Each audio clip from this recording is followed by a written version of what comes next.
അസ്സലാമു അലൈക്കും വറഹ്മത്തുള്ളാഹി. ബിസ്മില്ലാഹിൽ അൽഹംദുലില്ലാഹ് വസ്സലാത്തു വസ്സലാമു അലാ റസൂലില്ലാഹ് വ അലാ ആലിഹി വ അസ്ഹാബിഹി അജ്മഈൻ. അമ്മാ ബഅദ്. മാതാവിൻ്റെ ഗർഭപാത്രത്തിൽ വെച്ച് രണ്ട് കുട്ടികൾ പരസ്പരം സംവദിക്കുകയാണ്.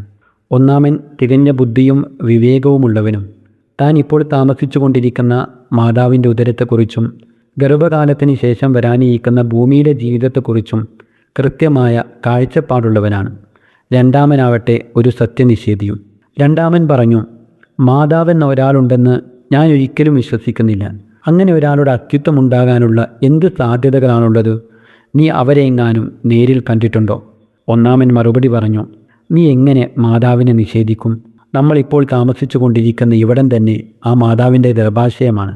നമുക്ക് ഇപ്പോഴുള്ള ഈ അവസ്ഥക്ക് അനുയോജ്യമായ എന്തുമാത്രം സൗകര്യങ്ങളും സുരക്ഷയുമാണ് ഇവിടെയുള്ളത്. മാത്രമല്ല, നമ്മുടെ ശരീരത്തിലേക്ക് പോഷണം വന്നുകൊണ്ടിരിക്കുന്നത് നീ കാണുന്നില്ലേ? മാതാവിൻ്റെ ഉദരത്തിൽ നിന്നല്ലാതെ മറ്റെവിടെ നിന്നാണ് അത് വന്നുകൊണ്ടിരിക്കുന്നത്?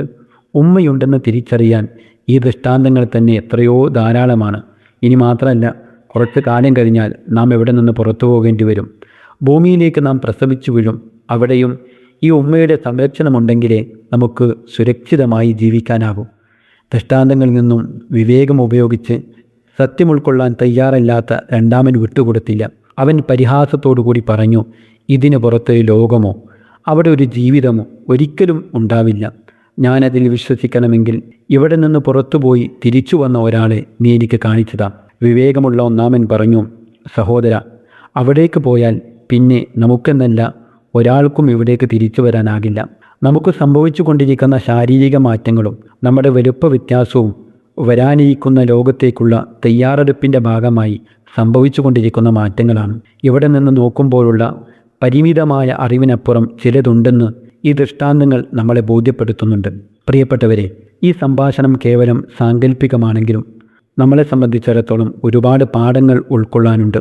ഉമ്മയുടെ ഗർഭപാത്രത്തിൽ നിശ്ചിത കാലം കഴിച്ചുകൂട്ടി പുറത്തു വന്ന് ജീവിച്ചു കൊണ്ടിരിക്കുന്നവരാണല്ലോ നമ്മളെല്ലാവരും. ഗർഭപാത്രത്തിൽ വെച്ച് മാതാവിനെ കാണാത്തതിനാൽ ഉമ്മയില്ലെന്നും പുറത്തുപോയി തിരിച്ചു വന്നവരെ കാണാത്തതിനാൽ ഭൂമി എന്നൊരു ലോകമില്ലെന്നും വിശ്വസിക്കുന്നവൻ്റെ വാദം എത്രമാത്രം നിരർത്ഥകമാണെന്ന് ഇപ്പോൾ അതെല്ലാം കഴിഞ്ഞ് ഈ ദുനിയാവിൽ ജീവിച്ചു കൊണ്ടിരിക്കുന്ന നമുക്ക് വ്യക്തമാണ്. ഇല്ല, നമുക്കൊരിക്കലും അല്ലാഹു സുബ്ഹാനഹു വ തആലയെ എല്ലാം സൃഷ്ടിച്ചു പരിപാലിച്ചു കൊണ്ടിരിക്കുന്ന റഹ്മാനായ റബ്ബിനെ നിഷേധിക്കാനാവില്ല. കൈഫ തക്ഫുറൂന ബില്ലാഹ് വകുൻതും അംവാതൻ ഫഅഹ്യാകും സുമ്മ യുമീതുക്കും സുമ്മ യുഹീക്കും സുമ്മ ഇലൈഹി തുർജഊൻ. നിങ്ങൾക്ക് എങ്ങനെയാണ് അല്ലാഹു സുബ്ഹാനഹു വ തആലയെ നിഷേധിക്കാനാവുക? നിങ്ങൾ നിർജീവ വസ്തുക്കളായിരുന്ന അവസ്ഥയ്ക്ക് ശേഷം അവൻ നിങ്ങൾക്ക് ജീവൻ നൽകി. പിന്നെ അവൻ നിങ്ങളെ മരിപ്പിക്കുകയും വീണ്ടും ജീവിപ്പിക്കുകയും ചെയ്യുന്നു. പിന്നീട് അവങ്കിലേക്ക് തന്നെ നിങ്ങൾ തിരിച്ചു വിളിക്കപ്പെടുകയും ചെയ്യും.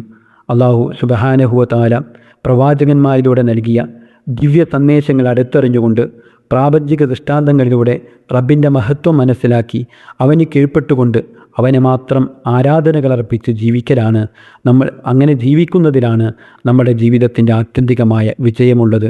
എണ്ണിയാലൊടുങ്ങാത്ത അനുഗ്രഹങ്ങൾ നമുക്ക് നൽകിയ റബ്ബിന് നന്ദി കാണിച്ച് ജീവിക്കുകയാണ് നമ്മൾ വേണ്ടത്.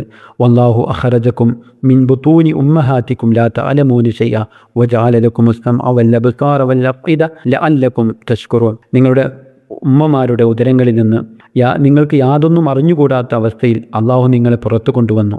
നിങ്ങൾക്കവൻ കേൾവിയും കാഴ്ചകളും ഹൃദയങ്ങളും നൽകുകയും ചെയ്തു. നിങ്ങൾ നന്ദിയുള്ളവരായിരിക്കുവാൻ വേണ്ടി അല്ലാഹു സുബ്ഹാനഹു വ തആലയ്ക്ക് ശുക്ർ ചെയ്തുകൊണ്ട് ജീവിക്കുന്ന നല്ലവരിൽ റഹ്മാനായ റബ്ബ് നമ്മളെല്ലാം ഉൾപ്പെടുത്തി അനുഗ്രഹിക്കുമാറാകട്ടെ. വ ആഖിറു ദഅവാന അനിൽ ഹംദുലില്ലാഹി റബ്ബിൽ ആലമീൻ.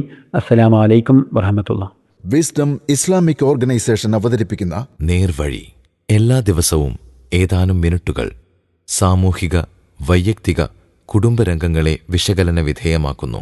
അറിയുക, അറിയിക്കുക. നേർവഴി. Peace Radio. Tune to reality.